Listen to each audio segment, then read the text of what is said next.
because the any young brothers that's watching this, man, you still got to be on top of your business. It ain't just about rapping.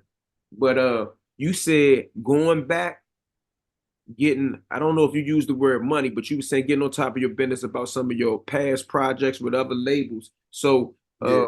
what have you learned about getting on top of your business going back in the past and publishing? How do you get on top of some things you may be owed from the past now that you know more? How are you able to do that? Um, well, hiring a lawyer, hiring an entertainment lawyer, and having them, I'm sitting, I'm sitting with them, and they breaking down to me what my contract means.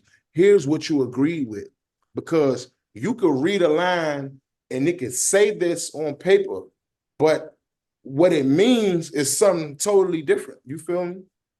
That's what I learned about paperwork. That's what I learned about by reading the newspaper and contracts and books.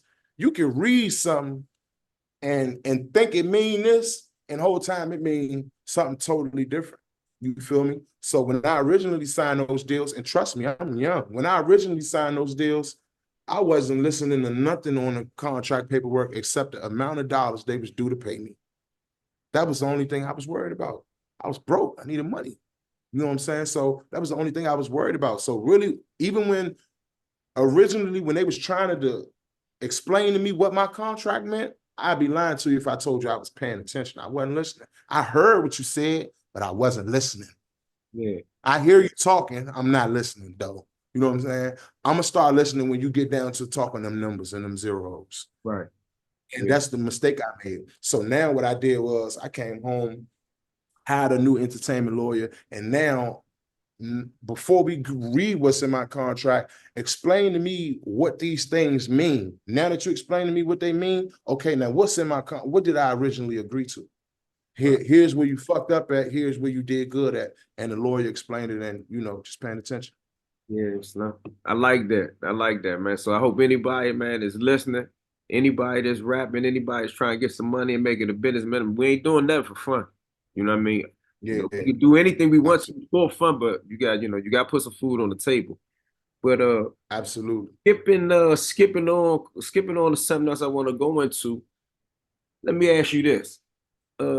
Oh no, my fault. Before I move on to that, I want everybody to kind of like pay attention. The same way I talk about law when I'm talking about crime and criminal justice, I'll ask Trel these questions about law.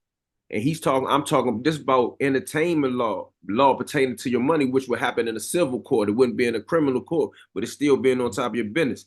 And I asked Trail that same question right there so he can explain how you got to be on top of your business. Your lawyer in a courtroom where you got a crime, or your lawyer in a courtroom where you got to protect some type of intellectual property, or some of these things that Trail talking about. Man, business is business, man. And I advise everybody to remember that your lawyer worked for you. Even Trail just said he hired a lawyer. You know what I'm saying? It's not a public defender. It's not in court. No disrespect to public defenders. Some of the best lawyers in the world started as public defenders. Let me clear that up Public for anybody defense. who don't know. But he said he hired Mhm. a lawyer. Skipping gears real quick, Trill.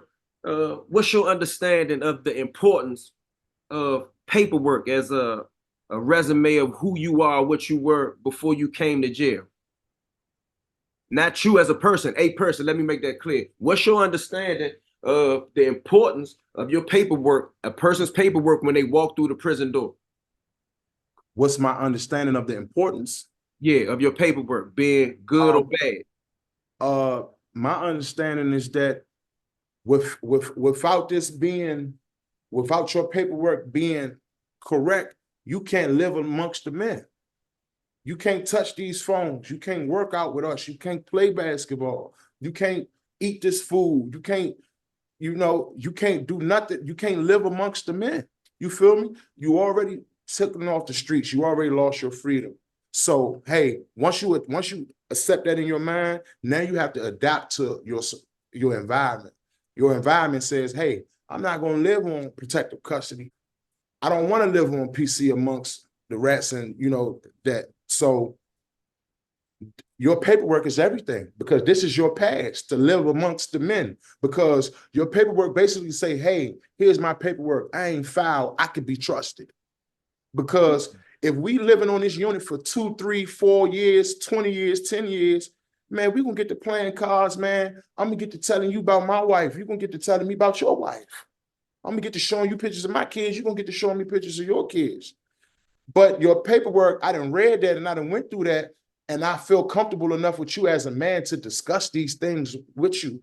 You feel me? Because a lot of these dudes a dude might come in for a murder, but he might have a pedophile charge 10 years ago. So you can't be sitting at the table showing this man your kids, and the whole time you don't secretly know this man had a rape charge or a pedophile charge 10 years. It's not about being in his business. It's about, hey, can I trust you to live beside you, man? You know what I'm saying? We living amongst each other. We inmates. They are correctional officers. So you know it's always us against them. Can I trust you to roll with me? Can I trust you to agree with me on if these people try to do us dirty? So paperwork is extremely important. That's your past to live. Yeah, like my man, I interviewed Mooka from 1000 the other day, and he explained that the paperwork is like a driver's license. I thought that was a good analogy. It is almost like a driver's Absolutely. license. But let me I ask you called this. it a pass. He called it a driver's license. Nah, I and they look at that both like the same thing. it's correct. You know what I mean? And like I said, I ain't got to even put my opinion in it because you covered it all on law. But let me ask you this for the people that don't know. Can you recall an instance or a situation from when you was in where somebody paperwork wasn't right? Can you recall what occurred? Yeah. So I'm not gonna use no names, Right. right? Uh, we on the unit. This was a good dude too, man. Good dude, a soldier, not a sucker, willing to see whoever. You know what I'm saying? They come up to the unit, say, "Hey, we was locked in the cell. Our side locked in on the cell at this time." Say, "Look, man, I just left a hole with your co-defendant. Your co-defendant gave me this. You ain't right. I'm gonna give you one option. You can either willingly leave, you know what I'm saying? But you're not taking nothing with you. You ain't taking your commissary, your nice shoes, your prayer rug, your glasses, all your little fly shit you got in there. You ain't taking none of that with you. You can leave right now, or we're gonna come in there and we're gonna barbecue you, and we still taking everything.